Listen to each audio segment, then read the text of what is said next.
Welcome back. I'm Robert Namoski from the Coaching College and Ultimate Jiu-Jitsu. And I'm Chris Galadikis from Maximum Education. And we are back for season 4. That's it. This is our 4th run at this. That's it, eh? And we've come a long way so far, haven't we? I think we're kind of doing a half-decent effort at these mics. Yeah. Chuck in some awesome editing. And we actually look good. Thank you very much, Kate. Thanks, Kate. So all our stuff-ups, all our rants,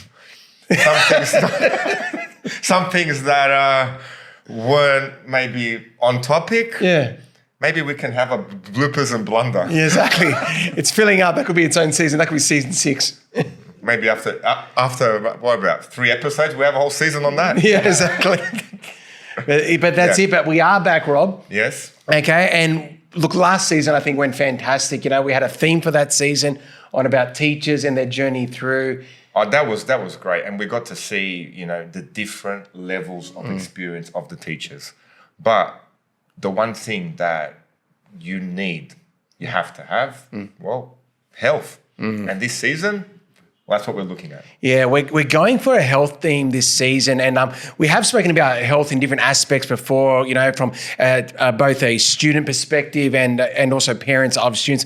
But I think this season in particular, it's now about supporting our peers and things that they can apply to their own lives, you know, to support them. Oh, absolutely, general health. Yeah, general health, and it's one of those things where actually teachers have knowledge, especially try the PE department. Yeah, ask them for nutrition. Ask them for physical training, and even ask some teachers that look fit. They're doing something right. And this is where slowly as a teacher, I mean, you're giving information, but then also be open to receiving it as well. Yeah. And, you know, they are just a wealth of knowledge that they can go down there. So hopefully we're going to be able to put a bit of information together this season that can help you. And obviously we're talking about our peers, but really any workplace, it can help you out in those aspects as well there too. So we'll be having a few episodes with us talking, but... we're going to bring guests in, experts in the field. We're going to bring a guest in for a chiropractor. We can have a talk. We're going to bring actually a young entrepreneur that was into nutrition, and now he's got a startup company that's doing really well with DNA testing, etc. And we will bring a counselor in and a few others that we've got our eyes on to actually help us through our own well-being and general health. So especially you've had quite a bit of experience with the mental health side, being a year advisor, etc. So at what point are students old enough now for mindfulness? Yeah. Where would you say me talking as a parent, when would it be a good time to approach that? Oh, look, well, with mindfulness in specifics, you can start that quite young, because like with mindfulness, it is about just like clearing your headspace and, you know, and finding practices that, you know, do allow people to kind of just take a moment and, you know, and create a serene environment. And like they have run some excellent programs in primary schools, you know, where the students, it gives them that great time to reflect and all that in supporting, you know, just in one sense, just that centering themselves aspect, but also supporting their mental health too. So, and that will probably bring us to our first area here of, mental health being a foundation. Yeah, mental health, you know, well, physical and mental health are both linked. But since we started on the topic of mental health, do you talk it out in some way, or what have you done? Well, the key to mental health, and mental health is really fresh with me right now. I've actually just had 2 days of mental health first aid in servicing, and I've got to say that was amazing for me as an educator, but being able to listen to that and what I could apply to life was just fantastic. But in no way am I going to pretend to be an expert on it, because it's deep, and we're talking psychologists, psychiatrists and all of that. But going back to your question now, ultimately what you would want to be as a mental health first aider, and what things I have to do in my role, and this might be things you have to do for your peers too, it's getting a dialogue going and then refer. You give advice, but ultimately, if you're very concerned about someone's mental health, refer. From a teacher's standpoint, it's often refer to parents or refer to a school counsellor.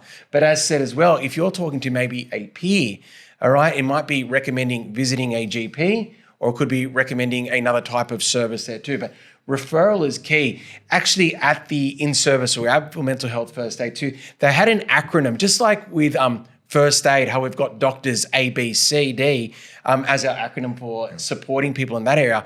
With mental health first aid, it's ALGEE, which is approach a situation, assess, and then be active in the critical incident. That's the A. L, which is listen, but listen without judgment. G, which is give advice. E, which is encourage professional supports. And then another E, which is encourage other supports. All right, so there's a way of working through it. And it's just funny, like I said, because while I was at this in-service, I was kind of thinking about not just my students, obviously, because that's where I do have the experience, but you know what? This could be very helpful to help out with my peers, my family, all of that. So really that key aspect of, listening, and we aren't skilled in this area. I'm not a psychologist. I'm not a psychiatrist. That whole referral, give advice, encourage support. It's very interesting. I never knew mental health first aider exists. Yeah, and I would love to have one of these people to come on. We have to try and get them on. Let's see if I can get one of them on. That'll especially having someone that's actually not just a clinician, someone that's actually gone to teach teachers. Yeah. Like what's their perspective on it. But apparently as well, just like first aid is a global thing now that we all learn in all annual, this is growing too. Like it's beyond education, it's international, it's in multiple countries. And it is, you got to do a refresher in 3 years and retrain in 6 years.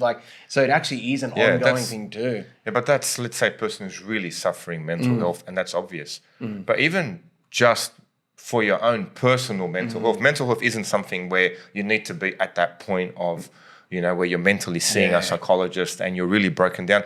Just the simple stresses of day to day, dealing with students, having that very tough classroom that you kind of may have let slip and it's overwhelmed you. Yeah, simple support like talking it out with your peers, sitting over a coffee machine, having a laugh.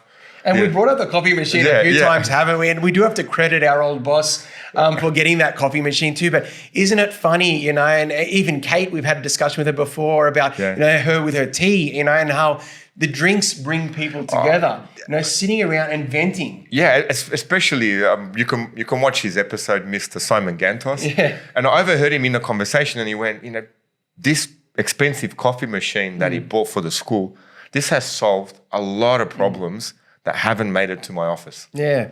And good on him, Mr. Simon Gantos. Thank you very much for that coffee machine, sir. And we hope you're doing well at your new school. Yeah, that's it.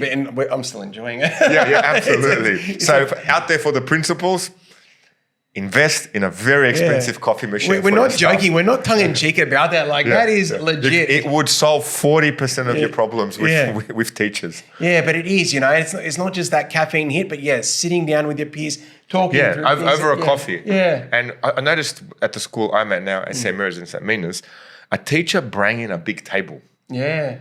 So it was a long table, chairs around, and now all of a sudden we're sitting, eating, having a chat, having a laugh, even that mental debrief at the end of the day with a joke or a song or something. Yeah. And you actually go home feeling, all right, I had that. Could have had a stressful day, could have had a great day, but having that interaction with staff and having that talk and even that social connection really helps. Yeah, really helps. The bigger the table, the more people that can come together. And it's just that great sense of feeling where, okay, you're not by yourself. You're not isolated. So if you are feeling isolated and by yourself at school as a teacher or anywhere in the workforce, you'd be amazed how many people are out there and do really want to talk. You just... And I would say there too, if I have one of my own downfalls in this area, I do not sit in the lunchroom enough. When it's lunchtime and recess at our school, because I am in Wellbeing, I'm often in the yard, trying to, pick spot fires and put them out before bigger things can happen. But it does make a difference when you actually get a chance to sit it down and just debrief with a peer. Oh, I'm king, I have to admit. Why am I not surprised? Talking crap, jokes, holding all these papers that I've marked, walking past the English department, making them feel welcome that we have hard marking too from maths and having stuff thrown at me from them. I can see I've helped their mental health. Yeah. But having that banter as well. Banter's fun. Oh, look, it is. But within limits. Yeah. And then I think then the next point that I want to talk about too, and it's something that I've kind of adopted. And actually when I was at this in-service, they're asking about like, what do you do for your own mental health? And I think this one is very unrecognized. It's actually creativity. We don't take it as seriously as we were when we were young, almost like being creative. We encourage our children to be creative. We encourage them to do their art. But then as adults, do we still get a platform to be creative? And obviously there is the traditional sense of artwork. And that's the examples actually showed at this in-service, that people who had disorders, well, one of their ways of dealing was creating a visualization, an artistic visualization of how that disorder happens. But then what is modern creativeness? And I actually believe we do that here, with our team here in the production and in what we're producing. We're having a platform to be creative in how we get our message across. I think as well, creating a PowerPoint presentation is creativity. And I think that's where there's a bit of an outlet there. People can put themselves into their work. And I think it's just a very... Yes, as a teacher, I mean, this is where your lesson comes across really well. If you can see a little bit of creativity in your notes you're writing, even something you think is bland as maths, I probably rewrite all the notes every 2 to 3 years. Yeah. Sit there during the 6-week break. And when you see teachers that are really fine-tuning their art, they do bring that little bit of creativity into their work, into their classroom. I mean, we even had, for example, persons that's mentoring me, Talat, you could see he said that, he was a drama teacher. And the way he expresses himself, articulates himself in a classroom, there's a certain creativity behind that. So I reckon it's even more than just mental health. Teachers that I've noticed that you go, oh, wow, I'd really like my kids to be taught by them. They do bring that creativity in, and that's what keeps them fresh teaching all the time. So there could be something a little bit more to creativity than just mental health. Well, and it's great like that you actually referred to Talat then too, because obviously Talat's a recognized amazing mathematics teacher. You're the same. You're both amazing mathematics teachers. But if students are in your classes, it'd be very different vibes because you're both unique from your creativity. Yeah, your creativity is an expression of your personality. So your personality comes across into your teaching. Now, in order for that to happen, well, how do you present it? In what creative way do you attract the kids' attention? And then to be able to teach them. So I reckon it's probably the backbone of teaching. There is, and there's fulfillment in that. I teach it this way, and look, I'm being myself, and my class enjoy that. I think there is a lot of fulfillment there. But it's actually a topic that 4 seasons, we finally come across it. Yes. As a teacher, creativity would be the pillars of education. And if anything, and I'm glad you kind of said it that way too, you out there, you teachers out there, you don't know how creative you are every day. Okay, it's just a natural thing to be. The way you are engaging the students, that is creative. And I think that's what you've always got to remember too. Be yourself and inject yourself into your classes, but have your outlet too. What is the way you can just go crazy creative? And it could be just something personal too. So what do you do? Make PowerPoint slides and podcasts. Me, I'm a martial artist. That's right, you are. That's it. Creative ways of causing pain. So we creatively, it's what can you describe it like? It's like folding people with their clothes still on them. My legs in a knot. Someone mentioned it. No, but with that, well, obviously with the martial arts, there is a certain creativity to that. But that also comes into the physical health as well. Yeah, that's it. And I think then that brings us to our next point to focus on physical health. And this one, obviously, we know we should be exercising and all that and, keeping our weight within a healthy range. But there is a lot more to it, eh? And you're a lot more of an expert in this area than I am, Rob. What would you say are the extra benefits to monitoring your physical health? Makes or breaks you. Absolutely makes or breaks you. If now it's a question of what came first, the chicken or the egg. So is it the mental health or is it the physical health? What would a person actually? What would you need to fix first? Yeah, it's a very hard question to answer, and I haven't seen anyone answer it clearly yet. But the physical part could be an easier thing to solve first. the mental part is, I mean, it's so complex. Even speaking to psychologists, psychiatrists, it just goes way out of hand. But the physical part, it's something we're really designed to do. And staying active, well, those that regularly stay active, obviously they will. Someone that doesn't, make it impulsive. Yeah. If you impulsively eat, impulsively exercise. So just drop everything, leave the house, walk in one direction for 15 minutes angrily because, you know, you ate whatever you ate or you're disappointed with yourself. 15 minutes, come back. Yeah. And then I've had friends, actually, I've recommended it to, and actually I did that with my wife. She was, after our third child, she had gestational diabetes and she put on more weight than she was used to. And it was a question of, how am I going to shed it? One direction, 15 minutes and come back. Now, we're fortunate enough to live in a nice area, you know, where she could do that. And then after she was doing it a while, I went, well, jog a bit. Just see how far you can get in 15 minutes. And then after a few months, I don't know, you're doing 5Ks. Yeah. Yeah, I managed 5Ks in 32 minutes. Drop it under 30. Well done. Drop it under 25. It takes a while. And to her credit, she was flying past running, etc. And Stoyan as well. He's another person that he was finishing high school as he was my student with tutoring. He was really overweight. He was like a child grandma only fed. And people, he doesn't mind us saying this, does he? Yeah. It's true. You can ask him, and he looks. He's a very fit man. Yeah. He looks like it would take me 3 months to get him ready for an MMA fight. Yeah. Wow. He could run, 5 kilometers in under 20 minutes at the drop of a hat at any point in time. Yeah. But it does take an effort. I'm just using running because it doesn't require anything. Yeah. You just leave your home, walk in one direction 15 minutes, walk it back. Walk it with a purpose. And for someone who, let's say, sees themselves as sedentary, do that twice a week and then increase it to 3 times a week. Yeah. And this would be my advice that I've given to a lot of people, and I've actually seen great results with this. Yeah. On top of that, then comes, if you're likely to physically exercise, you're more likely to hold a diet down. Yeah. Yeah. And I think neurologists have proved that with, for example, if you go on and listen to Andrew Huberman, he's got experts that have come in that have done the research on that. Mr. Andrew Huberman, would like to have you on the podcast.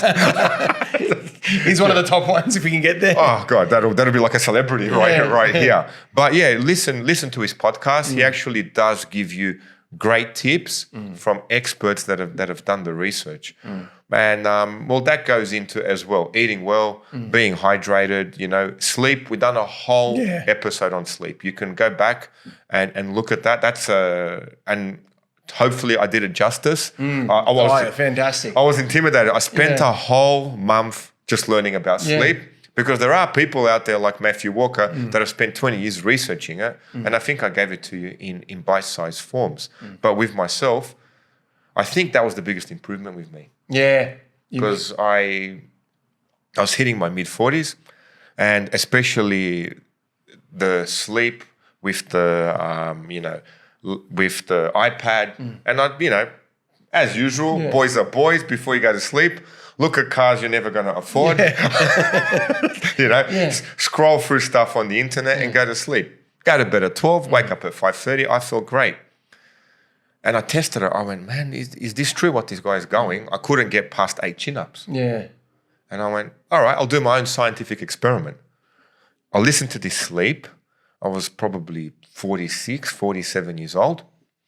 50 chin-ups before my 50th birthday. Yeah, Let's see. And you know what? And I just grinded it in. Yeah. And a month before, thank you, God, I managed the 50 chin-ups before my 50th birthday. And probably the only thing that changed was sleep. Yeah. You described it in that video too. You said it's like a superpower.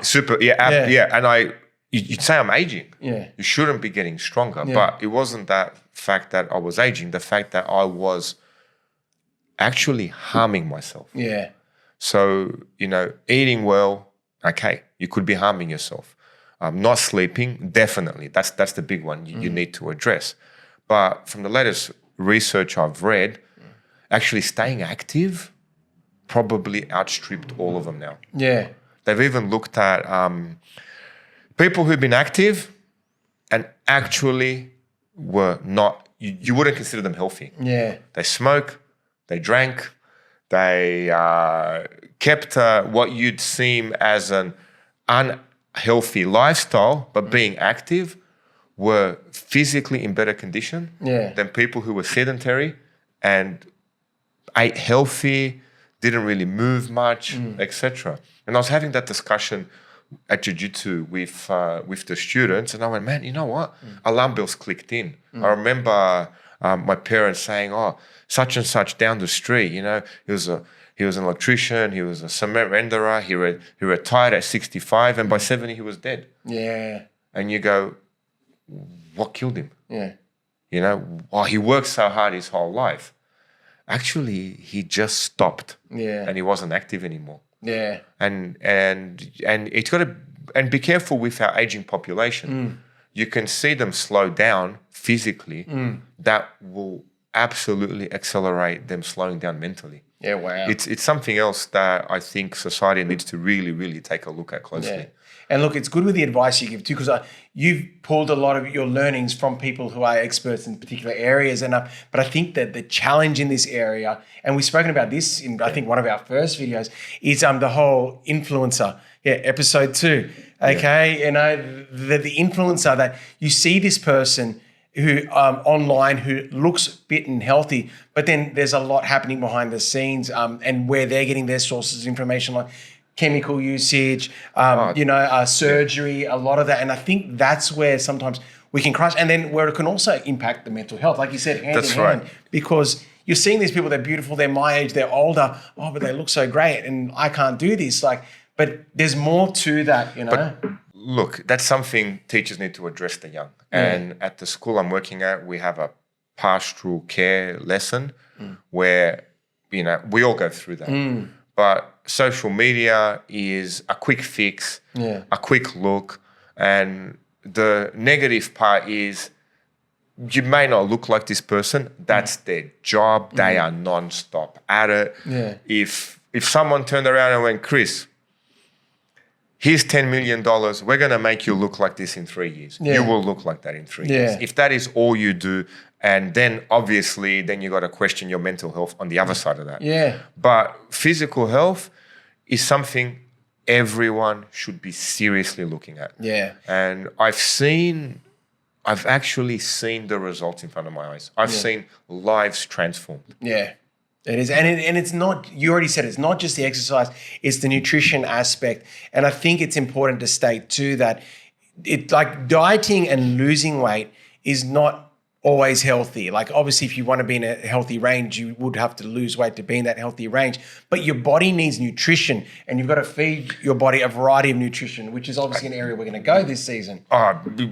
We have to. Yeah. Me personally, as soon as you say the word diet, just forget about it. Yeah. Don't bother. Yeah.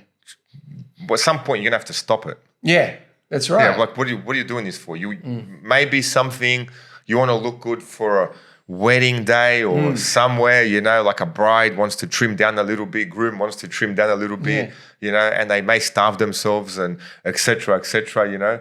I remember I was talking to a teacher at the school now, and he went, I lost about 8 kilos on my wedding day, et cetera. And I went, did you actually enjoy your wedding day? Yeah.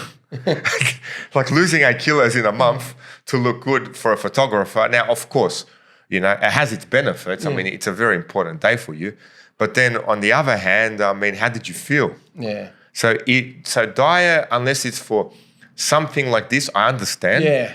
But it's literally, I wouldn't recommend it.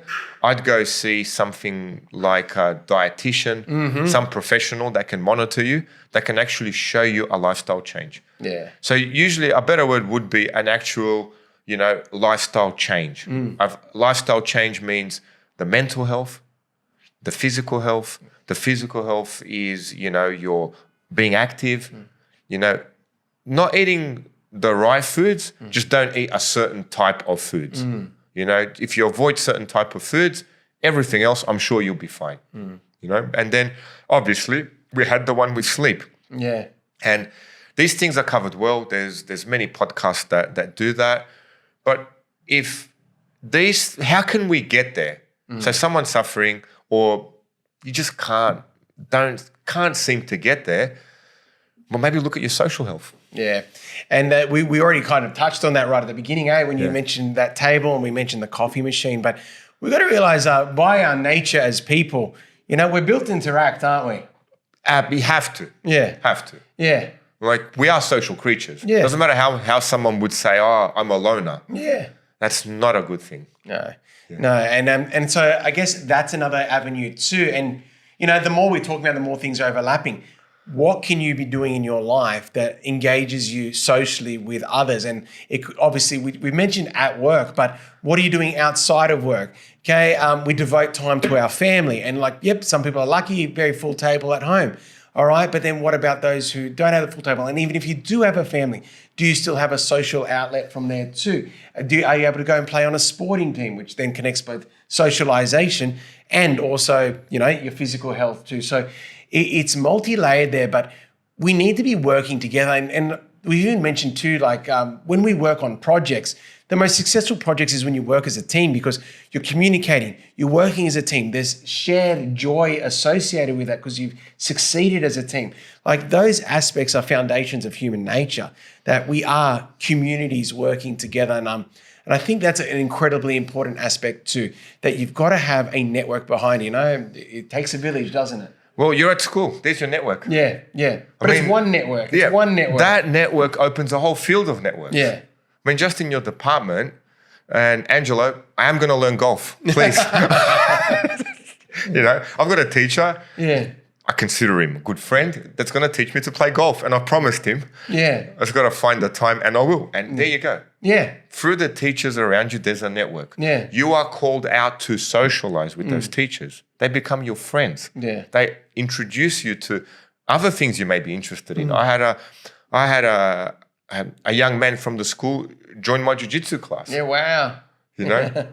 Well done, Anthony. Is he hanging in there? More than hanging in there. This is a powerful man. Oh, great. Yeah, I call him a man. He's probably half my age. Yeah. But still, he's articulate. He's intelligent, and and he built himself another social network with that activity. So come to Ultimate Jiu-Jitsu. Yeah. We're ready for you. Now, not just that. Anything. You can have, for example, there's a social network we have at our local church group. Now, we're all of the same faith, not particularly the same ethnic background, but that builds social connections really well. Anything where there's human interaction, and the most important thing of all, anywhere you are, just smile. Yeah. This is what I've tried. I could be having a hard day. Kids have kept me up all night. I walk in through the office. There's a lady there, Alana. She runs the school. Anything you want, she gets done for us. And I make it a point to smile at her. Yeah. Absolutely. I put a smile on her. She smiles back. We have a laugh. And you know what? No matter what's happened, my day begins. Yeah. Well, it's almost like an olive branch when you do that too. It makes you approachable. When you've got that big smile on your face, then people feel like they can come to you and communicate with you, and, it allow you to execute a relationship there. And a connection too. And I think also as well, an aspect too of comfort is that ability to speak openly. And like you said too, you've got your church where you can speak openly about faith. Okay, but in this day and age, you can't speak openly in all scenarios. So do try to find networks where you can feel comfortable. And that's different for all of us. Where can you satisfy that part of your personality, in what network, in what community? This is something you need to explore for yourself. Yeah, of course. It's not the same for everyone. Exactly what you said. Yeah. Where are you comfortable? Yeah. And there are people around that work that you do feel comfortable with. Yeah. And they open the doors to more people. Yeah. But like I said before, just smile. Yeah. Try it. Walk into work, have a smile on your face, and people will generally talk to you. Yeah. And look, if there's anything just to be wary of too, you got to also be wary of networks that probably aren't supportive of you. And I guess that can come up in workplaces too, where there's a bit of an alpha struggle, or, people wanting the same roles, and sometimes people don't have your best interest. And I think that's something to be aware of, because that can impact you socially as well. And, and we've spoken about that too in relation to going for new jobs in different workplaces as well. So, just make sure you've got a supportive network. And I guess that's what we were saying initially, a supportive social network behind you. Your best interests are covered, and sometimes you do have to make hard decisions in that aspect and maybe restart a new network in that case. Yeah. I mean, if work isn't going well for you, and sometimes I see it with the students. Some sit in my roll call and they've got this picture of doom in their face. Yeah. I walk over, just give me a smile. Yeah. That's a joke. Yeah. And it's like, one smile, come on, you have to give me a smile. The day begins, just one smile, and you can frown after that. Yeah. And you watch them grin, they try not to smile, they laugh a little bit at you, and then you see them slowly open up, Yeah. And it's one of those things that your body image, the way you move, projects your mental health. Yeah. And this is something to be wary of as teachers with students, and we are, but also with fellow work colleagues. If someone's feeling down, you don't have to ask what's going on. Yeah. You can remove them from what's going on with the environment you create. Yeah. Now, if they want to share, they share. If they don't want to share, they can pick those pieces up at the door once you've removed them from that environment. Yeah. And that could be the greatest help for someone. Yeah. So me personally, if someone's feeling down, now I'm not a counselor to walk in there and go, hey, you okay? What's wrong? Yeah. I try and go, okay, we're here now, we're having a good time. Yeah. Let's go. Have a laugh, have a chat. Yeah. If they wish to say, oh, this and this is happening, okay, talk to me. Is there anything I can help you with? Anything I can ease your load? What else can we do to support you? If it has reached that point, they just could be down. Yeah. That little bit of interaction, makes the world a difference. Yeah, that's excellent you said that too, because part of our at-home practice, we get home from work one day, and like I know with my wife in some cases, if she's had a bad day at work, she doesn't want me to say anything, but she wants to vent it. She just needs me to listen. I wouldn't know the answer, and this goes in many aspects of other relationships too. I don't know the answers to solve people's problems, but sometimes giving that person an avenue just to speak out what their grievance was and give them the facility to talk through their own processes, they appreciate that. Yeah. They're not expecting to be the expert that have the answer to solve their problems, but just someone that can be there to listen. That listening is a key aspect. Yeah, it was a funny thing in my relationship when I was dating my wife. Yeah. She had to explain venting to me. That could be a topic. Oh, she was talking, we were dating, we were driving in the car, she's talking, I'm solving what she's talking, she's looking at me more frustrated, and I'm looking at her going, babe, what's wrong? I love you. And she drove for a bit. She went, he really doesn't get it. So then she explained it to me. I talk, you listen. It's called venting. Yeah. I was such an idiot. I thought, maybe there's no air in the room, so I put the windows down. A bit of vent. You started playing with the... No, not the vent. I mean, the woman needs vent, It's hot. It's humid.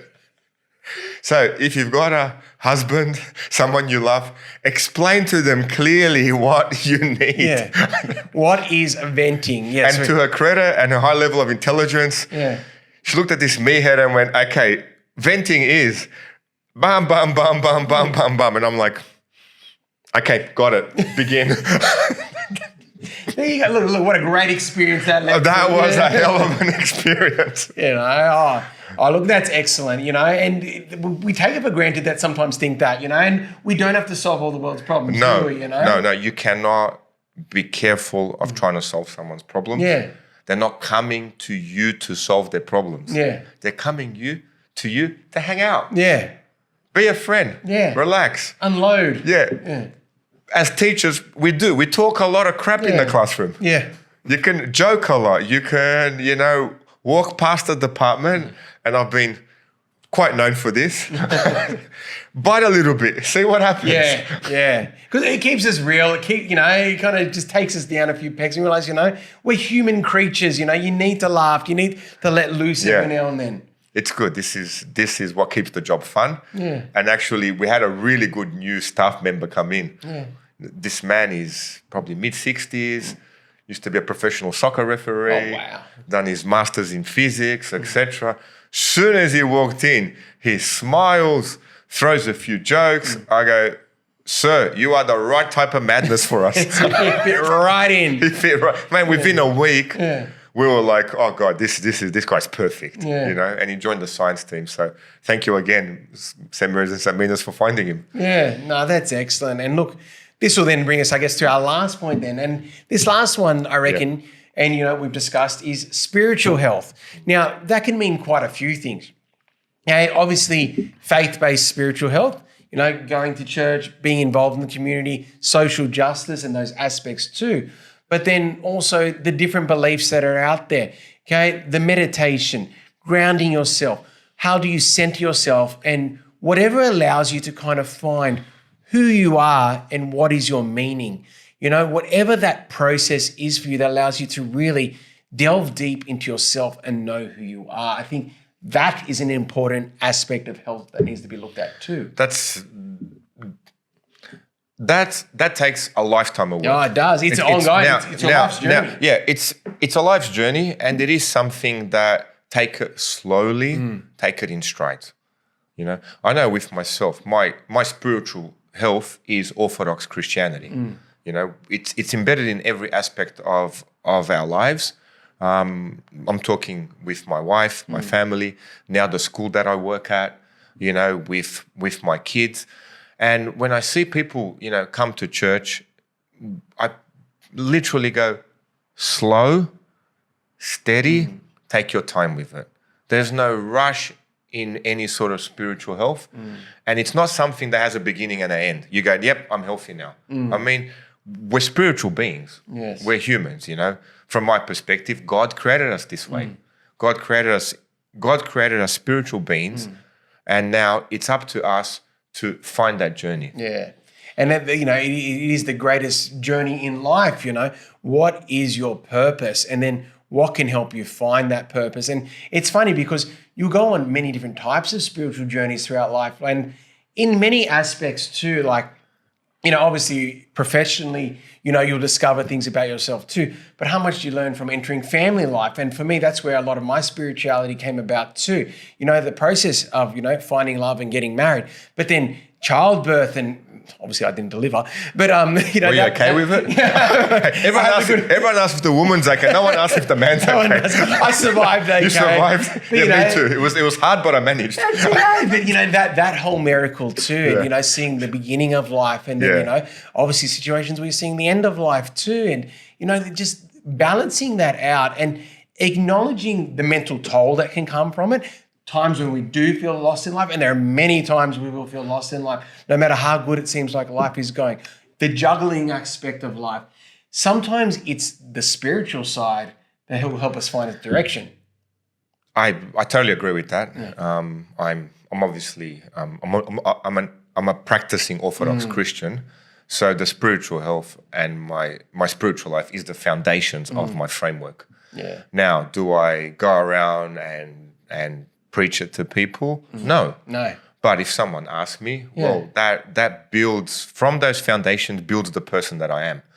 So with anyone else, you know, whatever your spirituality is, it does go down into the foundations of who you are. It's a natural thing. And like I said before, you just take it slow, you take it easy. But then your spiritual health lines up with your social health. Yeah. It's not something where you sit in a room by yourself and go, this is it, I'm going to be spiritual. And people that do that, they're monastics. From an Orthodox perspective, we call them monks. You know, in Mount Athos is a place where, you know, it's probably the highest spiritual concentration of Orthodox faith that we have. But this is a different thing. For us, who live in the world, who, you know, have jobs, families, it can be a quiet time.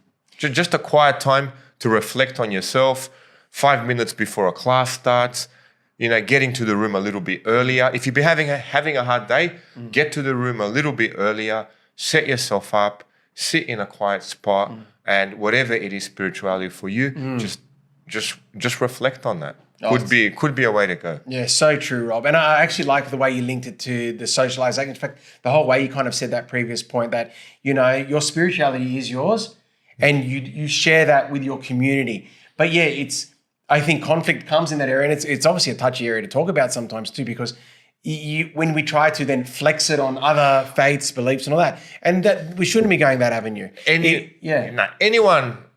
Anyone putting something on you, it's wrong. Yeah, it's wrong. You're like we never mentioned religion. Yeah, we're talking spirituality. Yeah. So as soon as you go, this religion, that religion, no. I just zone out. Yeah. I just zone out. But if someone asks me personally what I do, well, that's my spiritual. That's it. Huh? That's my spirituality. My spirituality is, Orthodox Christianity. But that doesn't mean I go around, preaching to people. No. But if someone does ask, well, I'm not going to lie. Yeah. You're not going to make something up that you're embarrassed of. And, it may help someone, or someone may find solace in just speaking with me. Yeah. This is something that, especially as we age now, I'd say I'm hopefully halfway through my life. Yeah. You're looking after yourself, so you'll be fine. Oh, whatever God decides, that's something beyond my control. But someone, if you're centered, you're calm, and you center yourself, smile, and just let the day approach. Yeah. And this is even for students. Yeah. You see them a little bit frazzled, a little bit rattled. Okay, come in, take a seat.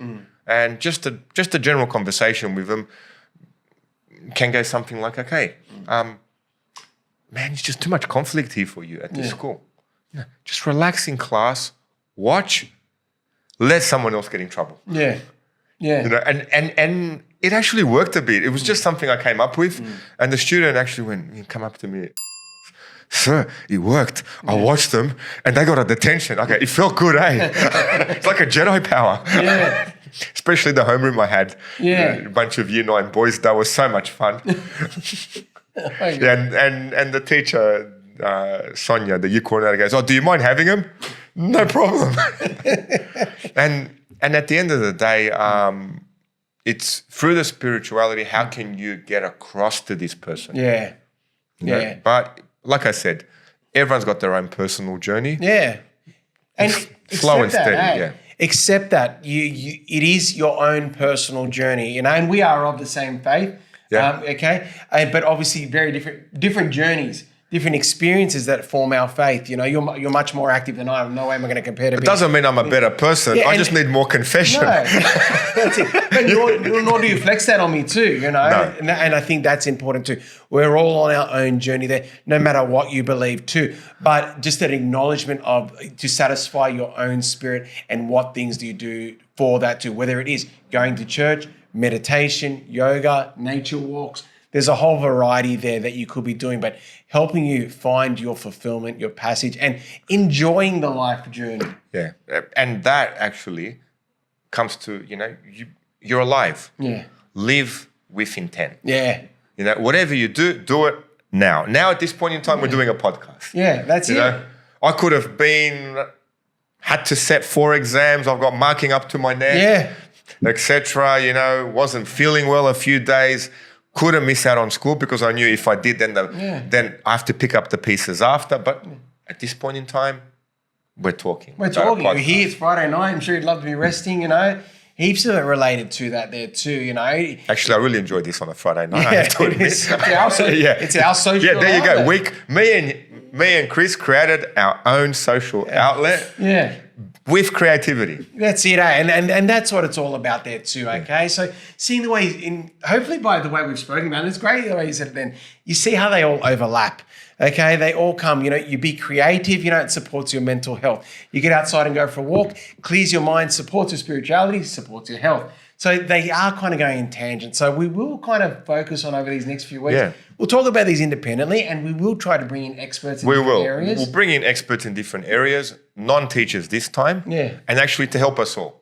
Yeah. Whether you're a teacher, a student, a parent, general community. Yeah, that's something that's out there to help us all in those different ways there, and And just a reminder too, if you are healthy, if you are able to get up and breathe and be out there in the world, realize how good you've got it. Just remind yourself of that, how lucky we are to be active, to have opportunity. Don't take that for granted, okay? Because I like the way you said that there, Rob. We're young, we've got the energy, do crazy things, have fun, find out who you are, okay? And let's explore that. You have to. It's called living. Yeah, it is called living. Make sure you do it. Okay. So thanks again, guys. We're on for season 4. We are very excited. I'm Robert Namoski. And I'm Chris Kaladikis. See you later, everyone. Take care.